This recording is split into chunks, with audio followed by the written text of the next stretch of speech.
আমরা আজকে গছিয়ার যে মাঠে সম্মানীয় স্বরাষ্ট্রমন্ত্রী অমিত শাহজি সভা হবে 14 তারিখে। দেশের প্রধানমন্ত্রীর পর এবার বিজেপির প্রার্থীদের সমর্থনে নির্বাচনী জনসভা করতে দক্ষিণ দিনাজপুরে আসছেন স্বরাষ্ট্রমন্ত্রী অমিত শাহ। আগামী 14 এপ্রিল গঙ্গারামপুর বিধানসভা কেন্দ্রের গছিয়ার এলাকায় এই জনসভা অনুষ্ঠিত হবে। তার আগে শনিবার সন্ধ্যায় সভাস্থল পরিদর্শন করেন স্থানীয় বিজেপি নেতৃত্ব। জানা গিয়েছে দক্ষিণ দিনাজপুর জেলার গঙ্গারামপুর, তপন ও কুমারগঞ্জ এই তিনটি বিধানসভা কেন্দ্রের বিজেপি প্রার্থীদের সমর্থনে মূলত এই জনসভা আয়োজন করা হচ্ছে। পাশাপাশি জেলার 6টি আসনে জয় নিশ্চিত করার লক্ষ্যে এই হাই ভোল্টেজ প্রচারের পরিকল্পনা নেওয়া হয়েছে। এই বিষয়ে বিজেপি জেলার সহ সভাপতি অশোক বর্ধন জানান, আমরা আজকে গছিয়ার যে মাঠে সম্মানীয় স্বরাষ্ট্রমন্ত্রী অমিত শাহজি সভা হবে 14 তারিখে। সেই 14 তারিখে সভার প্রাককালে আমরা মাঠ পর্যবেক্ষণ করতে এসেছি।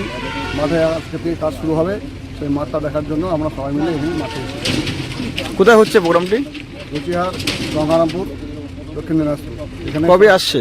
উনি 14 তারিখে আসছেন এবং নির্বাচনী আজকে জনসভা করার জন্য এসছেন। এখানকার যিনি প্রার্থী শ্রী সত্যেন্দ্রনাথ রায় মহাশয় এবং আমাদের পাশের বিধানসভা প্রার্থী শ্রী বুদ্ধরায় টুডু এবং কুমারগঞ্জের প্রার্থী শ্রী শুভেন্দু সরকারের অনুকূলে ওনার সমর্থনে আজকে এই 14 তারিখে এখানে সভা করতে আসছে। গঙ্গারামপুর থেকে বিশেষ প্রতিবেদন নিউজ টুডে।